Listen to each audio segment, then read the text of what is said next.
ناظرین، ویڈیو شروع کرنے سے پہلے آپ سے درخواست ہے کہ اس چینل کو سبسکرائب کریں اور اگر ویڈیو پسند آئے تو اس کو لائک اور شیئر کریں۔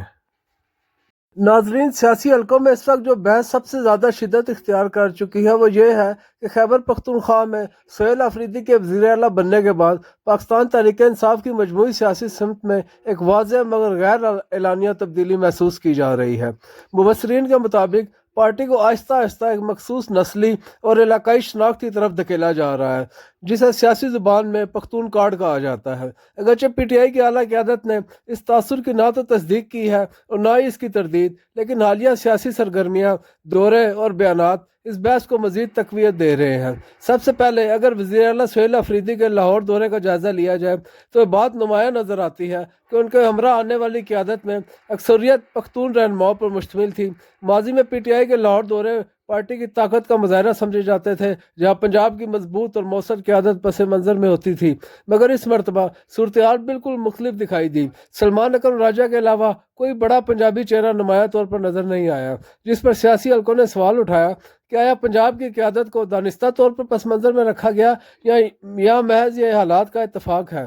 اسی تناظر میں سہیل آفریدی کے کراچی کے متوقع دورے کو بھی غیر معمولی اہمیت حاصل ہو گئی ہے۔ کراچی پاکستان کا سب سے بڑا اور سب سے زیادہ نسلی اور لسانی تنوع رکھنے والا شہر ہے، جہاں اردو بولنے والے مہاجرین، سندھی، بلوچ، پنجابی اور پختون بڑی تعداد میں آباد ہیں۔ مگر اب تک جو اطلاعات سامنے آئی ہیں ان کے مطابق وزیر اعلیٰ خیبر پختونخوا کے دورے کا مرکز وہ علاقے ہوں گے جہاں پختون آبادی غالب ہے۔ اگر وہ اردو سپیکنگ یا سندھی اکثریتی علاقوں میں نہیں جاتے تو یہ پیغام جائے گا کہ پی ٹی آئی اپنی سیاسی سرگرمیوں کو ایک خاص نسلی دائرے تک محدود کر رہی ہے، جو ایک قومی جماعت کے بیانیے سے مطابقت نہیں رکھتا۔ پاکستان کی سیاسی تاریخ پر نظر ڈالیں تو نسلی اور لسانی سیاست ہمیشہ متنازع رہی ہے۔ ماضی میں شہری سندھ میں ایم کیو ایم کی لسانی سیاست، خیبر پختونخوا میں اے این پی کی پختون قوم پرستی اور بلوچستان میں قوم پرست جماعتوں کا کردار اس بات کی مثال ہے کہ نسلی سیاست وقتی طور پر ووٹ تو دلا سکتی ہے، مگر قومی سطح پر سیاسی تنہائی اور تقسیم کو جنم دیتی ہے۔ پی ٹی آئی نے اپنے قیام کے وقت اور عمران خان کی قیادت میں ہمیشہ اس بات پر زور دیا کہ پارٹی کا نظریہ قوم، زبان اور نسل سے بالاتر ہو کر ایک متحد پاکستان کی بات کرتا ہے۔ یہی وجہ تھی کہ پی ٹی آئی کو پنجاب، خیبر پختونخوا، کراچی اور گلگت بلتستان تک پذیرائی ملی۔ حالیہ برسوں میں خصوصاً افغانستان سے متعلق پالیسی کے معاملے پر پی ٹی آئی کا موقف کئی بار ریاستی بیانیے سے مختلف دکھائی دیا۔ افغانستان کے حوالے سے پی ٹی آئی کے بعض رہنماؤں اور سوشل میڈیا نیٹ ورک کی سرگرمیوں کو یہ کہہ کر تنقید کا نشانہ بنایا جاتا ہے کہ وہ اکثر افغان موقف کے قریب نظر آتے ہیں، جبکہ بھارت کے حوالے سے بھی بعض مواقع پر پارٹی کے آن لائن بیانیے نے سوالات کو جنم دیا۔ اسی طرح دہشت گردی کے مسئلے پر خاص طور پر تحریک طالبان پاکستان کے حوالے سے پی ٹی آئی اور وفاقی حکومت کے درمیان اختلافات کھل کر سامنے آ چکے ہیں۔ ناقدین کے مطابق خیبر پختونخوا میں دہشت گردی کے بڑھتے ہوئے واقعات کے باوجود وفاق کے ساتھ مکمل تعاون کا تاثر مضبوط نہیں ہو سکا۔ سیاسی حلقوں کا یہ بھی کہنا ہے کہ اگر پی ٹی آئی نے واقعی پختون کارڈ کھیلنے کا فیصلہ کر لیا تو اس کے فوری اور طویل المدتی اثرات کیا ہوں گے۔ ایک طرف یہ حکمت عملی خیبر پختونخوا میں پارٹی کی سیاسی بنیاد کو مزید مضبوط کر سکتی ہے، مگر دوسری طرف پنجاب اور شہری سندھ میں پارٹی کی مقبولیت کو شدید نقصان پہنچنے کا خدشہ ہے۔ پاکستان جیسے کثیر النسلی ملک میں کسی ایک شناخت کو نمایاں کرنا ہمیشہ حساس معاملہ رہا ہے اور اس کا نتیجہ سیاسی تقسیم کی صورت میں نکل سکتا ہے۔ آنے والے دنوں میں یہ بات فیصلہ کن ہوگی کہ پی ٹی آئی کی قیادت اس تاثر کو کیسے سنبھالتی ہے۔ اگر پارٹی کھل کر وضاحت کرتی ہے اور اپنی قومی سیاست کے بیانیے کو دوبارہ مضبوط کرتی ہے تو شاید یہ خدشات دم توڑ جائیں، لیکن اگر خاموشی کے ساتھ نسلی سیاست کی طرف پیش رفت جاری رہی تو یہ سوال مزید گہرا ہو جائے گا کہ آیا پی ٹی آئی واقعی ایک قومی جماعت کے طور پر آگے بڑھنا چاہتی ہے یا محدود سیاسی فائدے کے لیے ایک مخصوص نسلی کارڈ کھیلنے کا خطرہ مول لے رہی ہے۔ سیاسی مبصرین کے مطابق یہ فیصلہ نہ صرف پی ٹی آئی کے مستقبل بلکہ ملک کی مجموعی سیاسی سمت کے لیے بھی انتہائی اہم ہوگا۔ ناظرین، آپ بات کرتے ہیں ایک اور اہم ایشو کی۔ پاکستان میں ججوں کی تنخواہوں اور پینشن کا معاملہ ان دنوں شدید بحث کا موضوع بنا ہوا ہے اور سوشل میڈیا سے لے کر پارلیمنٹ تک اس پر گفتگو ہو رہی ہے۔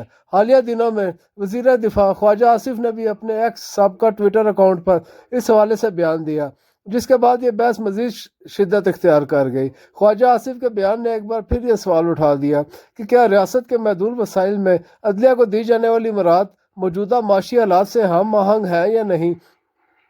تاریخی طور پر دیکھا جائے تو پاکستان میں عدلیہ کی مالی خود مختاری اور ججوں کی تنخواہوں کو ہمیشہ ایک حساس معاملہ سمجھا گیا۔